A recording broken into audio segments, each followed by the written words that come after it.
अरविंद, एक serious question आपसे पूछना चाहता हूँ। आप हमेशा करप्शन हटाने की बात करते हैं, एक राष्ट्रीय नेता, अब आप प्राइम मिनिस्टर की दौड़ में भी हैं। अगर आपका फॉरेन पॉलिसी पे क्या आपका आउटलुक है? पाकिस्तान, अगर आप प्रधानमंत्री बन जाए, पाकिस्तान के साथ कैसे रिश्ते चाहेंगे, चाइना के साथ कैसे रहेंगे? क्यों ऐसा किया कि आपने आते ही एफडीआई जो रिटेल में थी, जो एक जो लिबरल इकोनॉमिक पॉलिसी है जो भारत की, उसके लिए अच्छी कही जाती है, कि आपने उसको स्क्रैप करने का आदेश दिया और कहा कि दिल्ली में एफडीआई इम्प्लीमेंट नहीं होगी। तो ये आप हम लोगों को बताएं कि आपका वर्ल्ड व्यू क्या होगा, फॉरेन पॉलिसी भी आप क्या करेंगे अगर आप प्रधानमंत्री बन जाए तो? हमारे दुनिया के सभी देशों के साथ शांतिपूर्ण और भाईचारे के रिलेशंस होने चाहिए, लेकिन बराबरी के स्तर पे होने चाहिए। किसी को हम अपने से ऊपर ना समझें और किसी को हम अपने से छोटा ना समझें। जहां तक एफडीआई इन रिटेल का सवाल है, हमें यह कहा गया कि रिटेल में एफडीआई के आने से रोजगार बढ़ता है, फार्मर को बेटर प्राइस मिलता है, कंज्यूमर को बेटर प्राइस मिलता है, कोल्ड स्टोरेज चेन्स आ जाती हैं।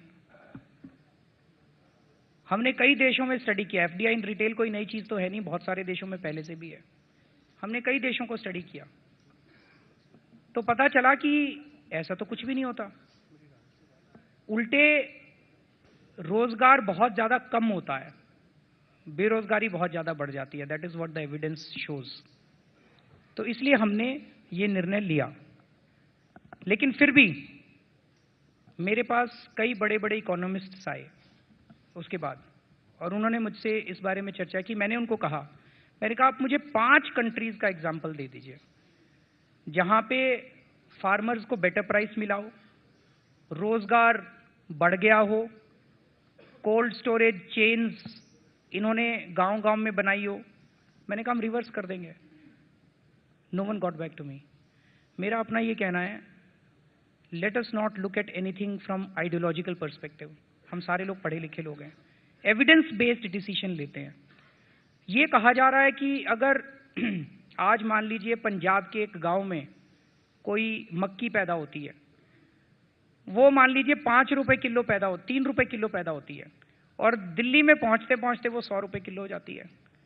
बीच में 4 लोग उसमें ट्रेडर्स हैं इन्वॉल्व, उन 4 लोग, अब ये कहा जा रहा है ये 4 लोग मिडलमैन हैं।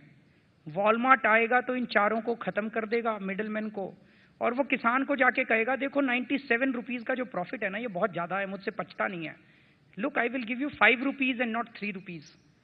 ऐसा कहेगा क्या वॉलमार्ट? ऐसा तो नहीं कहेगा। वो 3 रुपए की जगह और 2 रुपए देगा उसको, मोनोपोलिस्टिक हो जाएगा। वो 3 रुपए की जगह 1 रुपया देगा उसको।